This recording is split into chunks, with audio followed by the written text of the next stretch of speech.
adjusted data. Looking on the internet, lots of people are going back and comparing that with, in Australia, the BOM data, the Met Bureau data, and someone, for instance, looked at Mackay and showed that the adjusted data was lower in the 30s and 40s and was adjusted higher in the 70s, 80s and 90s, therefore making the change greater. That has been shown in quite a lot of places where people have gone and compared the adjusted data with the real data. And I'd like to know what comments the panel have on that, please. Yeah, thank you. Yeah. Thank you. Would you like me to? Yeah, please. Yeah. Used to be that people who felt there was something wrong with this graph used to complain that the data wasn't adjusted, that this warming was produced by something called an urban heat island effect because they weren't adjusting for changes in the weather stations. In fact, they were, and they have adjusted for these changes, and so now that people have realised this, they're complaining that they are adjusting for them. And it turns out you can do this whole graph without doing any adjustments. It doesn't look much different. What people are doing is saying, hey, it made, I think your examples of Mackay, it made Mackay look like it got warm faster. Those adjustments that they do to correct for local changes in the measurements of different places, they make some places get warmer, some places get cooler.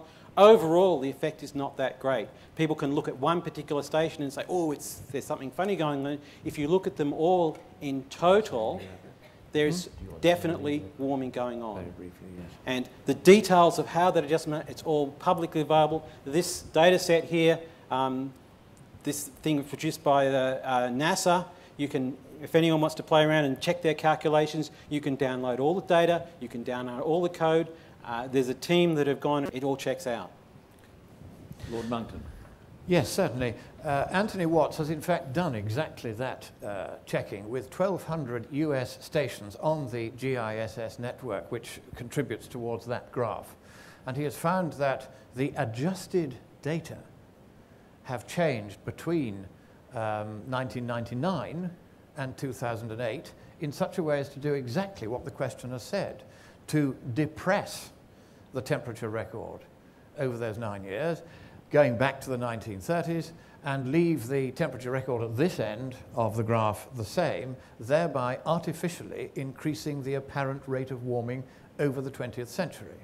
There is now a major inquiry into this going on around the world, because similar things appear to have happened with some of your temperature stations, and it's something which is now being looked at by, for instance, Joe Daleo, who is a meteorologist who specializes in the monitoring and management of temperature records. And he has just produced quite a lengthy paper, which is in due course going to appear in the literature, so it's not yet peer-reviewed. But its outline conclusion is that we can more or less rely on the satellite record as being accurate, because the satellites use on-board platinum-resistant thermometers, which are the most accurate in the world, and they take reference temperatures both from outer space and from the ground, so they're constantly recalibrating themselves. Whereas Joe Daleo's conclusion, and it's a very stern one, is that we can no longer place any reliance on the terrestrial temperature records from 1850 until 1980, when the satellites went up there and stopped the fudging and mudging that has gone on. Thank you. Right. Can I address that for a sec, if you don't mind? Okay, I just want to address that very, very briefly. The calculations that Lord Monckton is referring to is done by some programmers who looked at the data and they tried to reproduce their calculations, and they said, oh, look, the number of stations is changing, and they've lost some stations in cold places, and that's going to produce a spurious warming thing. And essentially, I'm a computer scientist. I know about how to write computer programs. I can understand computer code. These guys have made serious fundamental errors. They simply do not understand how this calculation is done. All right, some of those stations don't even exist, I understand. We'll go into the middle here, if we would. Yes. My question is to Dr. Lambert. What has been or still is the official data that government is giving us at the moment on rising sea levels? If you can tell us what that is. And perhaps isn't the fact that in the last sea levels like that? Well, is that what you're referring to? Well, the actual rise in sea level over the last 40 years?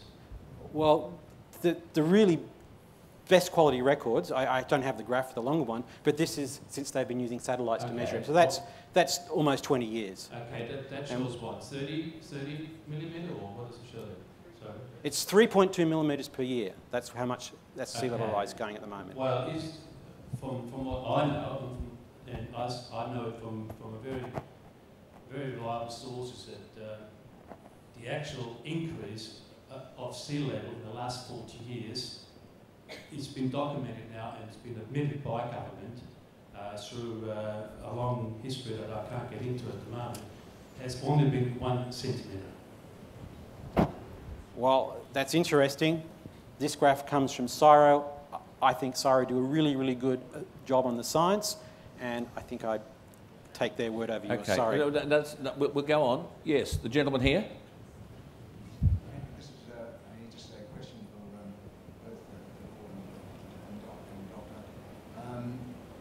Could you give me us the date that the scientists first accused and recorded that the population was to blame for this particular global warming, and I'd like to have some sort of follow-up question. Okay, when I think the question is when did authorities start saying that the warming, A, the planet was warming, and B, man was causing it? Yes. Yes. Well, the whole... 1938. Pardon? 1938, calendar. There you are, questions answered. Is Next there a supplementary question?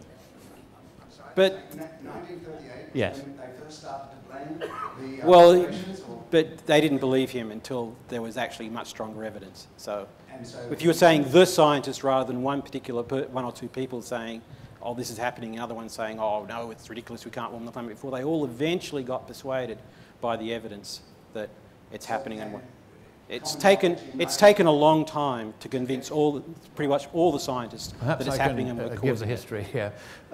In 1938, Callender first suggested in modern times that if we added CO2 to the atmosphere, this might cause warming.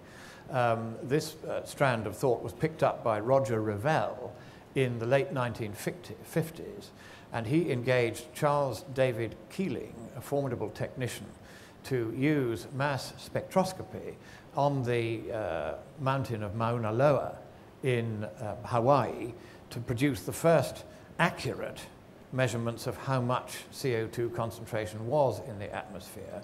And it was the gradual increase in that concentration from March 1958 onwards, that was when the first records were kept, that began to cause the concern which has exploded in our own time. All right, we'll just move further. The point being is that, I'm sorry. Finish this up, because it was 1940, we've got up here 1940, and that is because it's higher than the 1985 and 83 trends that are going through when people are starting to talk about this global warming and the humans being responsible for it. My concern in this is that I met people designing this carbon credit package back in 1985. And they were going up to Canada to do all their researches and all their parts there.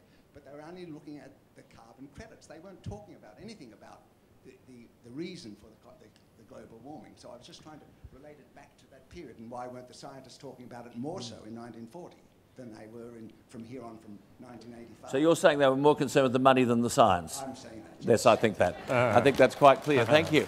The gentleman up there, thank you, in the middle with the mauve tie. Yeah, thank you. Does that mean I get two questions? If I can just ask both panellists, since the Copenhagen conference, both Kevin Rudd and Penny Wong have been stating that agreement was reached there to limit global temperature increases to 2 degrees. Is this achievable? Is that to me? Short answer. The answer is no, it's not achievable. It's about as plausible as King Canute telling the waves not to rise. Yes, I'll go across the room, so just to be fair, there's a lady over here with her hands, and then we'll come back again. Just a lady there, that's it, thanks.